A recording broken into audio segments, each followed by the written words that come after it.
আঘোণৰ পথাৰত এতিয়া দাৱনীৰ কাছিৰ থাৰত পকা ধানৰ গোন্ধ বিহপুৰীয়াৰ বিভিন্ন খেতিপথাৰত কৃষক দাৱনীৰ ভীষণ ব্যস্ততা বছৰটোৰ বাবে ধান মুঠি চপালেই যেন লাভ কৰিব স্বস্তিৰ নিশ্বাস ধান কাটোতে মায়াবিনী গীত গাই জুবিনক স্মৰণ কৰিছে দাৱনীসকলে আৰু এয়াই তাৰে আমি ভাল লগা দৃশ্যাংশ দৰ্শকসকলক দেখুৱাইছোঁ।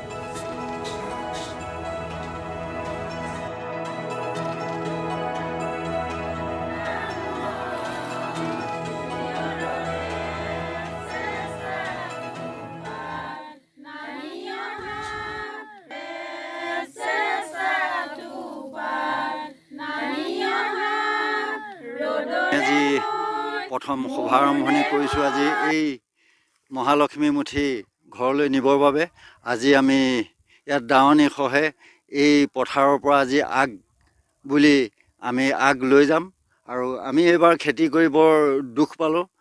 বতৰৰ প্ৰকৃতিৰ দুৰ্যোগৰ ফলত আজি আমি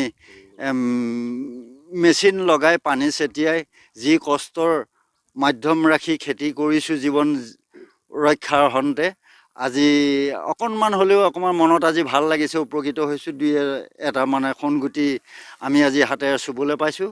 সেইটোৱে আমি আজি ভাগ্যৱান বুলি আজি সভা আৰম্ভ কৰিছোঁ ধান কটা দিন।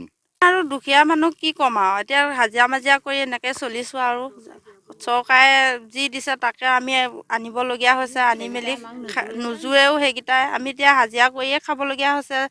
কাৰোবাক গৈ জুবিন দাই দিছিলেও কিবাকিনি বস্তু সহায় কৰিছিলে দুখীয়া মানুহসকলক, তাকে এতিয়া আমাৰ